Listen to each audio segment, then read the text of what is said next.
Trump and former Vice President Joe Biden held their second and, as it turns out, their last debate on Thursday night. And guess what? A serious substantive conversation actually broke out. It was almost normal without all the histrionics of that first debate. This is radical left. Will you shut up, man? Listen, who is on your list, Joe? That was largely because of, and I think to the benefit of, President Trump.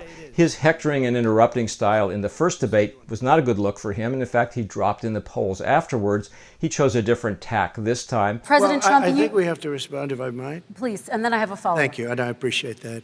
And I think the question as a result is, what are the issues and themes that will resonate through the last week and a half or so of campaigning that remains before the election? Well, I think there are four of them. We're about to go into a dark winter, and he has no clear plan. And there's no First, you saw Joe Biden continue to hammer away on the coronavirus by saying we have difficult times bringing the coronavirus under control because President Trump has handled it so badly. He did virtually nothing, and then he gets out of the hospital and he talks about don't worry, it's all going to be over soon.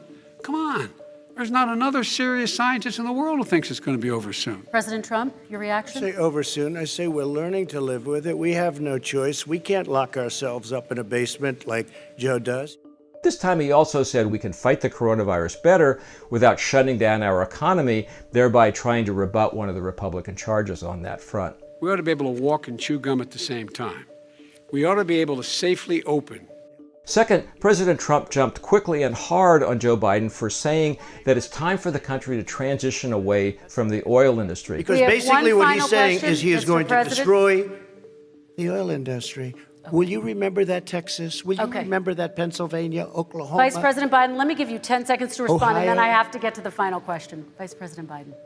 He takes everything out of context, but the point is, look, we have to move toward a net zero emissions. The president saying that extreme climate change policies from Democrats will debilitate the economy, will hurt jobs, will hurt livelihoods, and cost people around the country. That's something you're going to hear more in the closing days of the campaign as well. He was there for 47 years. Third, you also saw President Trump hit away on what has become a favorite theme, which is that Joe Biden has been a politician in Washington for more than 4 decades. He had all that time to do what he's promising to do now. Why hasn't he done it before now? Now you're saying you're going to get it done because you're all talk and no action, Jim. We got a lot of it done. That's a theme, the professional politician Joe Biden versus the outsider Donald Trump, even though he's the incumbent president. That will be a popular one in the final days of the campaign. I ran because of Barack Obama, because you did a poor job. If I thought you did a good job, I would have never run.